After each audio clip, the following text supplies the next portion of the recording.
Bonjour à tous et bienvenue sur Gabon Media Time. Aujourd'hui, nous recevons Cyrus Mba, ancien chauffeur de Taxi Gab, un projet censé sortir les jeunes de la précarité, mais la réalité est relativement tout autre pour lui. Pourquoi son contrat a-t-il été rompu? Que dénonce-t-il aujourd'hui? Il nous livre son parcours sans détour. Cyrus Mba, d'abord, comment avez-vous rejoint le projet Taxi Gab? Déjà bonjour et merci pour l'opportunité que vous me donnez de pouvoir m'exprimer via vos antennes aujourd'hui. Comment j'ai rejoint le projet Taxi Gab? Je me suis fait inscrire au PNPE comme tout jeune Gabonais, voulant sortir de la précarité pour pouvoir être une personne autonome et s'assumer un peu financièrement. Donc j'ai suivi la procédure légale et normale, le PNPE, et voilà quoi. Et cela vous a motivé au départ? Au départ, oui. Très motivé même. Alors, quel a été votre parcours au sein de la société, au sein de ce projet? Bon, déjà à Taxi Gab, lorsqu'on a eu à signer les contrats, nous étions tous dans la joie. C'était un moment exceptionnel. On se disait que ouais, on va partir d'un point zéro pour au moins commencer à compter à partir de 1, 2, des échelons dans la vie. Donc on a eu à signer des contrats qui nous engageaient sur un projet, mais j'avoue que plusieurs d'entre nous, nous n'avons pas pris nécessairement connaissance du contenu du contrat à l'instant T. Parce que le lendemain matin à 6 h, il fallait être à la base 01 pour l'acquisition des véhicules. Donc séance tenante, honnêtement, je vous le dis, d'aucuns diront peut-être qu'on a été un peu naïf, j'avoue, parce qu'on a signé sans vraiment connaître le contenu du contrat, déjà par les délais, parce qu'on n'a pas eu le temps de rentrer à la maison, de prendre la peine de lire et de prendre connaissance du contenu. Donc c'était un peu par rapport à ça, à la maison, de prendre la peine de lire et de prendre connaissance du contenu. Donc c'était un peu par rapport à ça. Après, le parcours à Taxi Gab, bien évidemment que lorsqu'on a eu à acquérir les véhicules, le travail a commencé normalement comme tout le monde. Par contre, ce qu'il faut comprendre, c'est qu'à Taxi Gab, les chauffeurs ne sont pas des machines. On ne peut pas travailler de lundi à lundi. Au début, oui, tout va bien, la voiture elle est nouvelle, on a le goût de travailler parce qu'on sort du chômage, mais après ça pèse sur les personnes. Nous allons aborder la désillusion.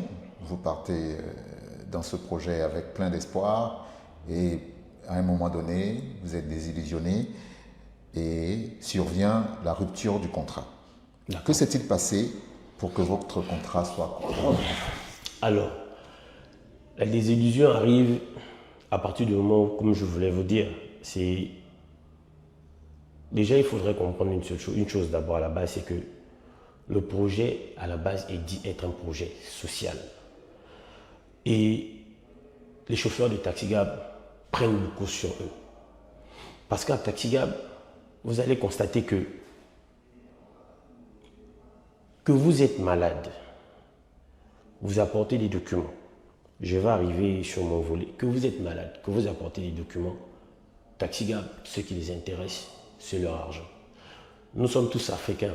On a des cérémonies, on a des décès, il faudrait qu'on assiste.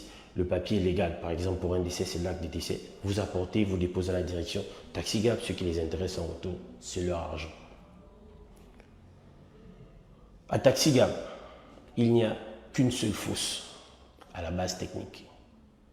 À la base, nous étions 400 véhicules. Vous arrivez à 8 h, 9 h pour une vidange, vous sortez de là 15 h, 14 h 30, 15 h, 16 h parfois. Mais Taxi Gab prend en compte cette journée, vous devez payer ces 20 000 là. Il est dit dans le contrat à Taxi Gab que le promoteur remettra le véhicule au bénéficiaire avec les accessoires du véhicule, notamment extincteur, trousse pour trousse de premier secours, cale métallique et autres. Mais il n'en est rien. Les chauffeurs de Taxi Gab n'ont jamais fait un tapage pour ça. La trousse médicale qui est censée nous revenir dans le véhicule gratuitement, on nous la vend à la direction à 55 000 francs. Vous allez faire le tour des TG, 80-90% des TG ont refusé d'acheter cette trousse, à l'heure où je vous parle. Mais elle est en vente à la direction à 55 000. Les TG ont pris ça sur eux, les TG ne sont jamais pleins. Les TG... Qu'est-ce que vous appelez TG? taxigab, chauffeur taxigab, c'est l'abréviation, c'est comme ça qu'on s'appelle. D'accord. Les TG ont versé une caution à taxigab de 1 100 000. 100 000 francs pour la carte du chauffeur. Jusqu'à l'heure où je vous parle, les chauffeurs n'ont jamais eu bénéficié de cette carte-là. Où sont passés les 100 000 francs? Où sont passées les cartes? Les chauffeurs ont pris ça sur eux. Les plaquettes de frein, pour ceux qui ont eu la grâce qu'on puisse changer leur plaquette de frein, au bout de 3, 4, 5 jours, vous appuyez sur le frein siffle. La jante devient noire. Il y va de la sécurité du chauffeur et des passagers. Les chauffeurs taxigab prennent ça sur eux. Alors, comment se fait-il que lorsqu'un chauffeur, avec tous ces éléments que j'essaye de mettre sur la table, lorsqu'un chauffeur a des retards de paiement, il faut acculer le chauffeur. Il faut faire pression sur le chauffeur parce que ce qui incombe juste à taxigab, c'est l'argent. Regardez par vous-même. Quand on parle d'un projet social, à taxigab, lorsque vous avez un retard de paiement, ou lorsque vous êtes par exemple déplacé ou bien que vous étiez malade, parce que vous deviez payer ces jours-là, on vous dit vous deviez verser 40 000 francs par jour, au lieu de 20 000 pour taxigab et 20 000 que vous payez pour vos retards, donc 40 000 francs par jour. Le chauffeur de taxi travaille combien? Ce n'est pas un super chauffeur, ce n'est pas tout le monde qui fait 80 000, 70 000 par jour. S'il a fait 55 000 par exemple en moyenne, et qu'il verse 40 000 à taxigab, parce que là, il faut que tu te tues, il faut que tu travailles sérieusement, il faut que tu te casses le dos. Parce que c'est un métier qui demande beaucoup au niveau de la colonne vertébrale. Tu vas verser 40 000 francs à taxigab, tu restes avec 15 000. La voiture, tu dois remettre le carburant, le plein demain matin. Tu as une famille que tu dois laisser quelque chose. Comment le chauffeur va s'en sortir? Est-ce que ce n'est pas mettre le chauffeur dos au mur? Donc, la succession de ces choses-là, quand le chauffeur n'honore pas, ça fait en sorte que les retards ne font que s'accumuler. Vous voyez un peu? Or, on est sur un projet qui est allé sur 2 ans. Personne ne va fuir. Il est clair qu'il y a des échéances à respecter. Le chauffeur a des abonnés qui, lorsqu'ils peuvent payer, le chauffeur se retrouve avec quelque chose de conséquent, peut aller faire des versements, peut aller payer à taxigab. Mais pourquoi mettre le chauffeur dos au mur? Donc, en ce qui me concerne, comme je vous disais, je me suis déplacé, je suis parti en province pour le lycée. Lorsque je suis arrivé, j'avais un reliquat, j'avoue, avec taxigab. Donc, quand j'arrive, M. Hissène me dit qu'il faut que je verse 40 000 francs par jour. Qui est M. Hissène? M. Hissène, c'est le directeur général adjoint de taxigab, directeur administratif et financier. Donc, il cumule ces deux fonctions-là. Directeur général adjoint et directeur administratif. Donc, c'est le DGA et le DAF en même temps. C'est la seule personne, c'est M. Hissène. Il me dit, je dois verser 40 000 francs par jour. Ne voulant pas des problèmes, parce que c'est mon gagne-pain, je lui dis, ok, j'ai fait ça 1 fois, 2 fois. Mais je me suis rendu compte que ça pesait sur moi, que je ne pouvais pas m'en sortir en faisant ça. Donc, ce qu'il était mieux qu'on s'accorde. Je continue à travailler tranquillement mes versements et je vais payer lorsque mes abonnés, par exemple, me paieront. Puisqu'on est sur un projet, je vais trouver comment les voies et moyens pour payer taxigab leur dette. Mais il s'avère que je tombe malade. Quand je tombe malade, et je tombe malade après la réunion, on a des réunions chaque samedi à la direction technique. Je tombe le palu, je fais une crise de palu en présence de plusieurs collègues taxigab, plusieurs collègues chauffeurs TG. J'arrive au SAMU social, je me fais consulter par un médecin, il voit mon état, il se rend compte avec son œil d'expert que ça ne va pas, on perfuse, et il me faut notamment des prises de sang et autres. Donc dans l'immédiat, il me dit, il me fait une ordonnance et il m'accorde un repos, un arrêt maladie de 3 jours. J'ai un collègue qui vient chez moi, il voit mon état physique, il se rend compte que non, effectivement, ça ne va pas. Je lui dis, voici l'arrêt maladie que j'ai reçu à l'hôpital. S'il te plaît, dépose-moi ça d'abord à la direction. Mais entre-temps, j'ai envoyé ma compagne à la direction. Je reçois un coup de fil de M. David, qui est censé être le substitut de M. Hissène. Il me confirme au téléphone qu'il a reçu ma compagne et le collègue vient prendre mon document d'arrêt maladie à la maison. Donc, je me dis quand même que j'ai essayé de suivre la procédure normale, vu mon état, parce que je ne suis pas bien. Donc, le 8 avril, je suis parti à Bangos pour récupérer mes médicaments traditionnels et faire mon bain de vapeur. Mon cousin est venu me prendre, il était 18h30, 19h. J'ai laissé la voiture parquée à la maison. Quand je rentre à 21h30, 22h, le parking est vide. La voiture n'est pas là. Ils sont passés derrière moi, venir récupérer le véhicule. Bon, séance tenante, je me mets à paniquer. Quand je prends mon téléphone, je constate qu'il y a un numéro, un seul appel en absence. Donc quand je relance sur le numéro, je tombe sur M. Oussini, celui qui ramasse les véhicules un peu partout. Je lui dis, il me dit, on est venu chez toi récupérer la voiture. J'ai dit, vous venez prendre la voiture chez moi, je ne suis pas là.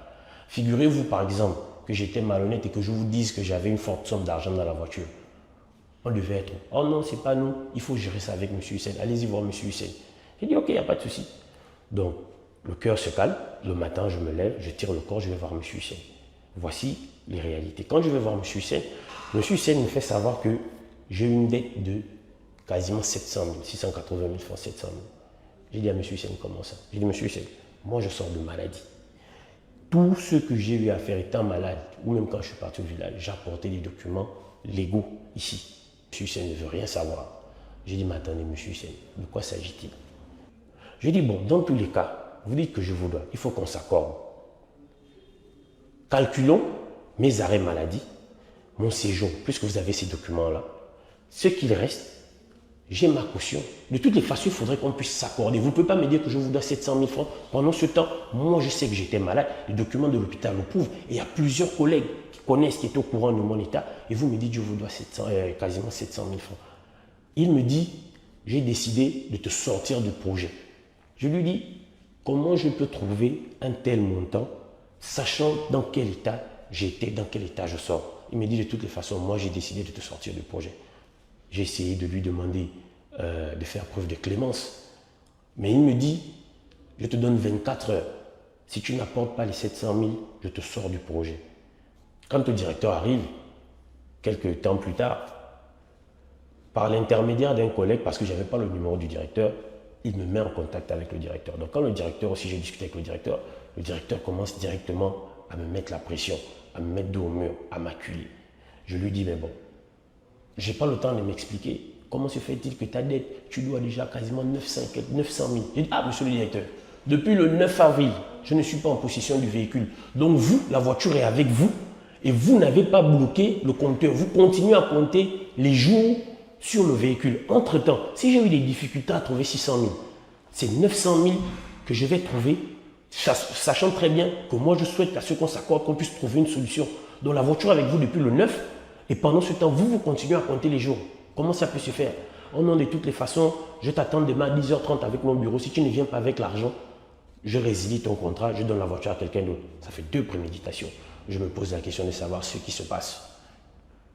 Connaissant quand même le directeur et la façon il a toujours été qu'il est avec nous, je me suis dit, sûrement il a reçu un rapport de ses collaborateurs. Je vais laisser un peu le temps de se calmer et je vais faire encore une dernière approche. Je retourne vers le directeur quelques jours, on va dire peut-être une semaine plus tard. Je lui dis, monsieur le directeur, on était à la réunion, à la base technique. Monsieur le directeur, finalement, à quel niveau de ma situation je loue? Je n'ai pas encore payé la maison d'autrui. Il me dit, séance tenante, tu peux réunir combien? Je lui dis, monsieur le directeur, là dans l'immédiat, je ne travaille pas, ça fait 1 mois. Je ne peux pas trouver un tel montant. Si je cogne à gauche, à droite, parce que c'est ça le problème.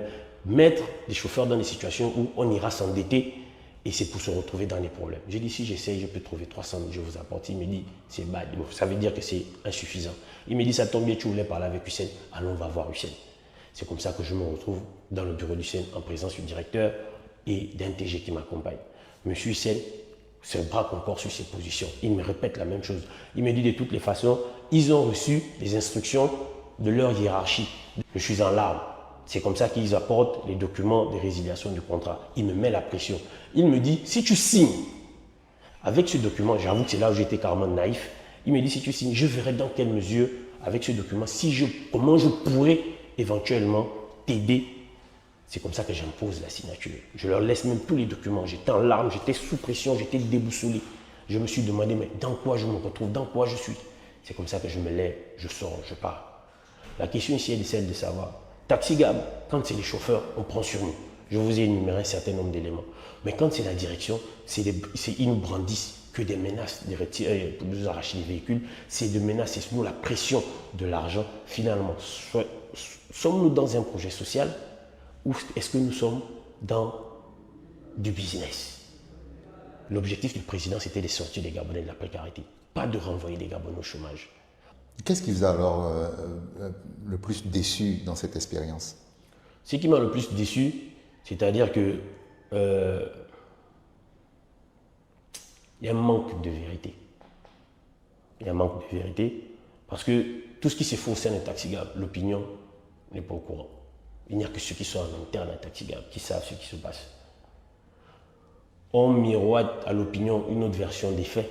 On envoie des chauffeurs, on va dire, avec beaucoup plus d'affinité sous la houlette de la direction dans les médias publics, à la radio, aller raconter des contre-vérités qui ne sont pas vraies. Donc il y a un manque de vérité totale dans cette affaire des taxi-gab. Selon vous, pourquoi autant de chauffeurs se retrouvent en difficulté? C'est comme je vous disais tantôt, les chauffeurs se retrouvent en difficulté parce que les gens découvrent le métier du transport. Il ne suffit pas juste de démarrer un véhicule un matin et puis se mettre au volet puis commencer à tourner dans la ville, c'est faire du transport. Non, il y a beaucoup de paramètres à prendre en compte au fait. Aujourd'hui, vous décidez de prendre la parole publiquement. Pourquoi avez-vous décidé de médiatiser votre cas? Parce que j'ai tenté toutes les approches nécessaires avec M. Hussein. M. Hussein a toujours refusé de dialoguer. Je me suis, avant même de rentrer en contact avec le directeur, j'ai tenté au moins 4 ou 5 fois de rencontrer M. Hussein et M. Hussein a toujours refusé. Pour lui, il fallait impérativement nous sortir du projet. C'est tout, enfin à la limite, c'est tout ce que M. Hussein voulait. Est-ce que d'autres chauffeurs sont dans la même situation que vous? Ah bien sûr, il y a même qui sont même pires. Pour revenir à ma question, le message que vous souhaitez passer aux Gabonais et aux autorités. D'accord. Je voulais déjà remercier le président de la République, déjà pour l'initiative et la pensée qui était la sienne de vouloir sortir les Gabonais de la précarité. Parce que je pense que c'est l'un de ces combats les plus rudes et les plus durs. Donc lorsque le président arrive à apporter, ne fût-ce que une petite solution déjà à ce problème et qu'il y a des gens qui veulent torpiller ça pour envoyer les Gabonais au chômage, je me dis à partir de cet instant qu'il y a un problème. Je viens de dire ici, je suis un jeune Gabonais. Dans la vie, on se sert de certaines expériences. On se sert de certaines expériences pour pouvoir avancer. Aujourd'hui, j'attire l'attention du président de la République, qui est la première autorité de ce pays, notamment du ministre des Transports, de jeter un regard au niveau de la direction des taxi-gab. Aujourd'hui, je me retrouve lésé. Merci Sirius Mba d'avoir partagé votre histoire. Nous espérons que votre témoignage permettra d'ouvrir le débat sur ce projet ambitieux mais controversé. Merci encore.